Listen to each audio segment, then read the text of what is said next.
1300만 개. 세계경제포럼이 발표한 숫자입니다. 2023년부터 2027년까지 딱 5년 사이에 전 세계에서 사라질 일자리 숫자예요. 반대로 새로 생기는 일자리는 6,900만 개입니다. 빼기하면 어떻게 돼요? 1,400만 개. 그만큼 일자리가 줄어듭니다. 그런데 더 무서운 건 따로 있어요.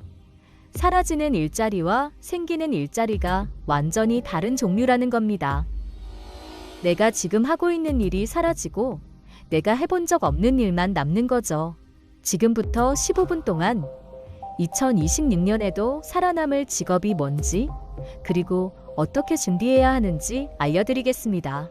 먼저 현실부터 짚고 갈게요. 고용노동부가 지난 12월에 발표한 자료가 있어요. AI 때문에 일자리가 없어지는 걸까? 라는 제목의 보고서예요. 정부가 직접 이런 제목을 쓸 정도면 상황이 심각하다는 뜻이죠. 골드만삭스 보고서를 보면 더 구체적입니다. 미국과 유럽에서 최대 3억 개의 일자리가 AI 영향을 받는다고 해요. 전체 일자리의 3분의 2가 부분적으로 자동화될 수 있대요. 어떤 일자리가 위험할까요? 첫 번째, 단순 사무직입니다.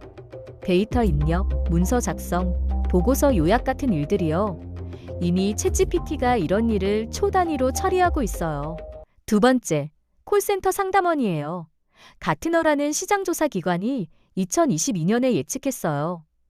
2026년까지 글로벌 콜센터 업무의 10% 이상이 AI 챗봇으로 대체된다고요? 이제 3년도 안 남았습니다. 세 번째, 번역가입니다. 구글 번역, 디벨 같은 AI가 발전하면서 단순 문서 번역은 사람이 거의 안 해요. 이제 사람은 감수하고 교정만 하는 수준이죠.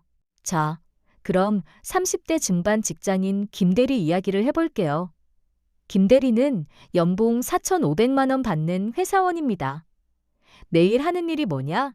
데이터 정리하고, 보고서 쓰고, 회의록 작성하고, 전형적인 사무직이에요.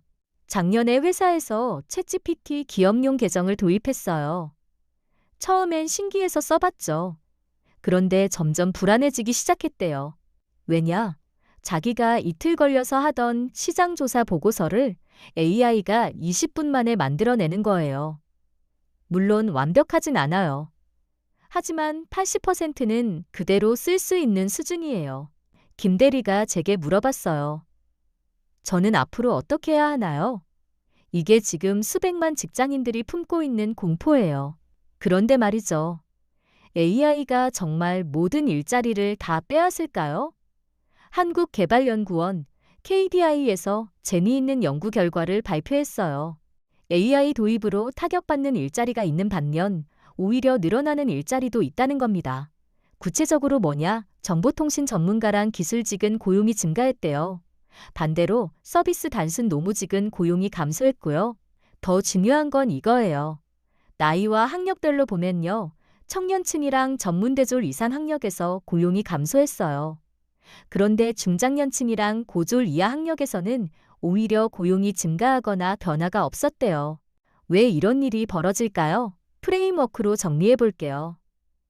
2026년 일자리 시장은 크게 세 가지 축으로 나뉩니다. 첫 번째 축, AI가 대체할 수 있는 일자리 반복적인 작업, 데이터 기반 업무, 정해진 절차대로 하는 일들이에요.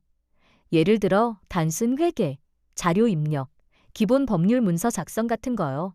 골드만삭스 보고서에 따르면 행정직의 46%, 법률직의 44%가 AI로 자동화 가능하대요. 두 번째 축, AI가 도와주는 일자리, AI가 완전히 대체하진 못하지만 생산성을 엄청나게 높여주는 일이에요. 마케터, 디자이너, 개발자, 의사의 진단 업무 같은 거죠. 예를 들어 의사가 엑스레이 사진 100장을 보는데 걸리는 시간이요. AI 도움 없이는 하루 종일 걸려요. AI 쓰면 한두 시간이면 끝나요. 하지만 최종 판단은 의사가 해야 해요. 세 번째 축, AI가 절대 못하는 일자리 인간적 접촉, 창의성, 감성, 신뢰가 핵심인 일들입니다. 고용노동부 자료를 보면 2025년 8월 기준으로 보건업, 사회복지 서비스업이 전년 대비 3.7% 증가했어요. 89만 명이 늘어났다는 뜻이에요. 왜 늘어날까요? 노인 돌봄, 재활치료, 심리상담 같은 일은 AI가 못하거든요. 자, 이 세 가지 축을 머릿속에 그려두세요. 지금부터 2026년에도 살아남을 직업을 구체적으로 알려드릴게요. 첫 번째, AI 데이터 전문가 당연하죠? AI 시대에 AI 전문가가 필요 없을 리 없잖아요. 세계경제포럼 보고서에 따르면 AI 머신러닝 전문가 수요가 향후 5년간 35% 이상 증가한대요. 데이터 분석가, 데이터 사이언티스트도 30% 이상 늘어나고요. 국내 직업별 평균 연봉 순위를 보면요. AI 데이터 분야가 상위권이에요. 통계청이랑 고용노동부 자료를 종합한 결과예요. 그런데 여기서 중요한 포인트가 있어요. 여러분이 AI 개발자가 될 필요는 없어요. AI를 활용할 줄 아는 사람이면 돼요. 예를 들어 소상공인 사장님들 보세요. AI 도입하고 싶은데 방법을 모르는 분들 엄청 많아요. 이분들한테 카카오톡 챗봇 만들어드립니다. AI로 고객 상담 자동화해드립니다. 이런 서비스 제공하면 돼요. 실제로 이런 일하는 프리랜서들이 월 2천만 원 이상 버는 경우도 있어요. 두 번째, 보건, 사회복지 서비스 아까 말씀드린 것처럼 2025년에 가장 많이 늘어난 직종이에요. 고용노동부 자료 보면 구체적으로 뭐가 늘어났냐? 요양보호사, 재활치료사, 사회복지사, 정신건강 상담사 같은 직업들이에요. 왜 늘어날까요? 대한민국이 빠르게 고령화되고 있거든요. 2030년이 되면 65세 이상 인구가 전체의 20%가 넘어요. 5명 중 1명이 노인이라는 뜻이죠. 노인 돌봄 서비스는 AI가 절대 대체 못해요. 사람의 손길, 따뜻한 말 한마디, 눈맞춤 이런 게 핵심이거든요. 중장년층 추천 자격증 보고서를 보면요. 요양보호사 자격증이 재취업률이 가장 높은 4대 자격 중 하나래요. 드론, 전기, 조경, 요양보호사 이 4개가 중장년 재취업 최강 자격증이에요. 의료진이 아니어도 돼요. 건강 체크, 안부 확인, 가벼운 운동 프로그램 같은 걸 제공하는 것만으로도 충분해요.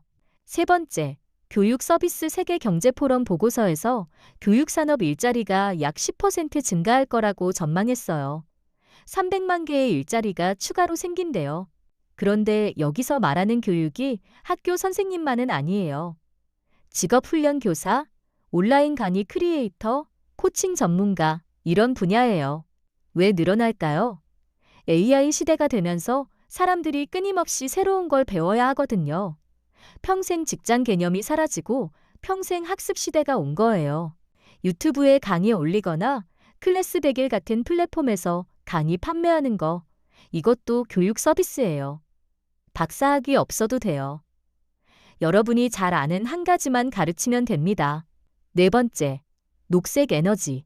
환경 관련 직종 직업별 연봉 상승 트렌드를 보면 친환경 에너지 관련 직종이 급상승 중이에요. 2026년부터 환경 규제가 더 강화됩니다. 배기, 수질, 폐기물 관리 같은 분야에서 전문가 수요가 늘어나는 거예요. 농업 전문가, 특히 농업장비 운영자 일자리도 약 30% 증가해서 300만 개 추가 생긴대요. 왜? 스마트팜, 자동화 농업 시스템이 확산되면서 이걸 관리할 사람이 필요하거든요. 다섯 번째, IT인 보안, 사이버 보안 직업별 연봉 상승 직종에서 IT 보안이 상위권이에요. AI 시대가 되면서 역설적으로 보안이 더 중요해졌어요. AI가 해킹 도구로도 쓰일 수 있거든요. 그래서 기업들이 보안 전문가한테 돈을 더 많이 줘요. 세계경제포럼 보고서에도 사이버 보안이 고용 성장의 가장 큰 동인 중 하나라고 나와 있어요. 자, 그럼 이제 가장 중요한 질문이죠. 나는 뭘 해야 하는가? 다시 김대리 이야기로 돌아가 볼게요. 김대리는 고민 끝에 결정을 내렸어요. 회사 다니면서 AI 활용 교육을 받기 시작한 거예요. 퇴근 후에 2시간씩 온라인 강의 들었대요. 6개월 후에 뭐가 달라졌냐? 김대리가 팀 내에서 AI 담당자가 됐어요. 동료들이 AI 쓰는 법 물어보면 알려주고 업무 자동화 시스템 만들어주고 그러다 보니 회사에서 김대리 가치가 올라간 거예요. 단순 사무직에서 AI 활용 전문가로 포지셔닝이 바뀐 거죠.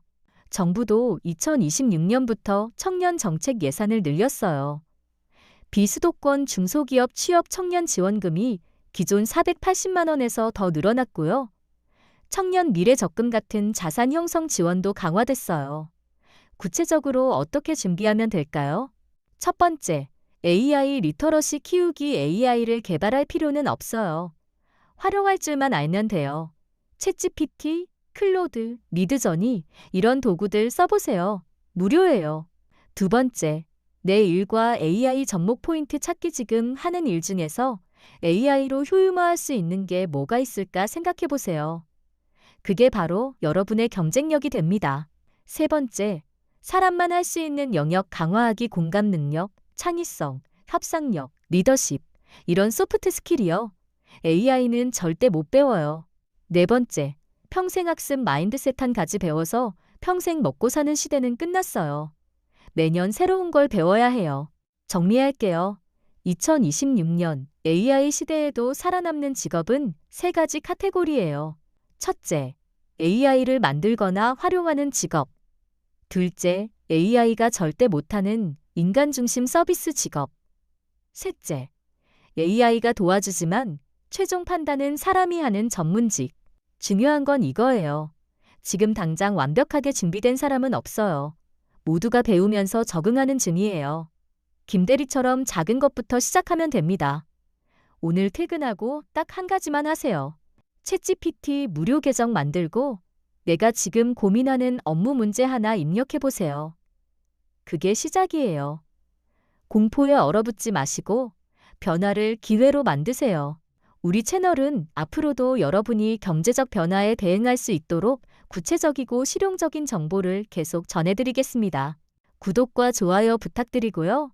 여러분의 고민이나 경험을 댓글로 공유해주세요. 함께 배우고 성장하는 커뮤니티를 만들어가요. 다음 영상에서 만나요.